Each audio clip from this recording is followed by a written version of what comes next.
نماز استسقا یا طلب باران. زمانی که خشکسالی رخ دهد و باران نبارد و آبهای چشمه‌سارها و یا چاه‌ها کم شود،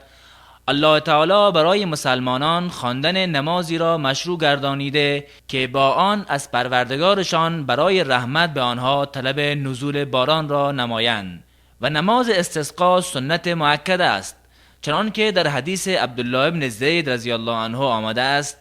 نبی اکرم صلی الله علیه و سلم به نمازگاه برآمدند و طلب باران کردند، به سوی قبله ایستادند و ردایشان را واژگون پوشیدند، سپس 2 رکعت نماز خواندند.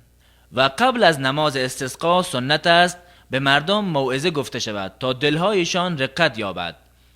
برای توبه از گناهان تذکر داده شوند و نیز به آنان تأکید شود تا حقوق مظلومان را به آنان بازگردانند، زیرا که ارتکاب گناهان سبب عدم نزول باران می باشد و توبه و استغفار و پرهیزگاری سبب اجابت دعا و سبب خیر و برکت می باشد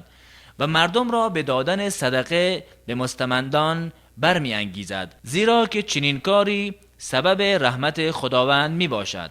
و سنت آن است که نماز استسقا در نمازگاه غیر از مسجد خوانده شود، زیرا که رسول الله صلی الله علیه و سلم چنین کردند، طوری که مسلمانان 2 رکعت نماز بدون اذان و اقامت که در آن به صدای بلند قرائت می شود ادا می کنند. نمازگزار در رکعت اول پس از تکبیرة الاحرام 7 تکبیر دیگر می گوید و در رکعت دوم به جز از تکبیر برخاستنش از سجده 5 تکبیر دیگر می گوید. نمازگزار دستانش را با هر تکبیری که میگوید بلند میکند و در میان تکبیرات حمد و سپاس الله تعالی را گفته و بر نبی اکرم صلی الله علیه و سلم درود میفرستد. پس از پایان نماز امام یک خطبه میخواند که در آن استغفار و قرائت قرآن را بیشتر میکند.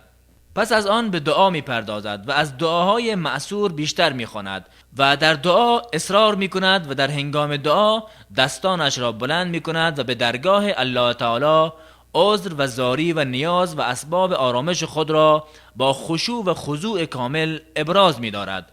و امام در حالی که رو به قبله ایستاده است ردایش را واژگون نموده راستش را به سمت چپ و چپش را به سمت راست می‌گرداند و همچنان در میان خود و پروردگارش به دعا مشغول می‌شود.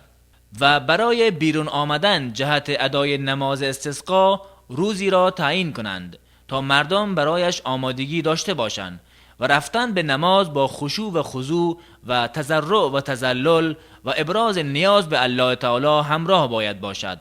بنابر آن آرایش و عطر زدن جواز ندارد. ابن عباس رضی الله عنه آمدن نبی اکرم صلی الله علیه و سلم به سوی نماز استسقا را چنین توصیف کرده است: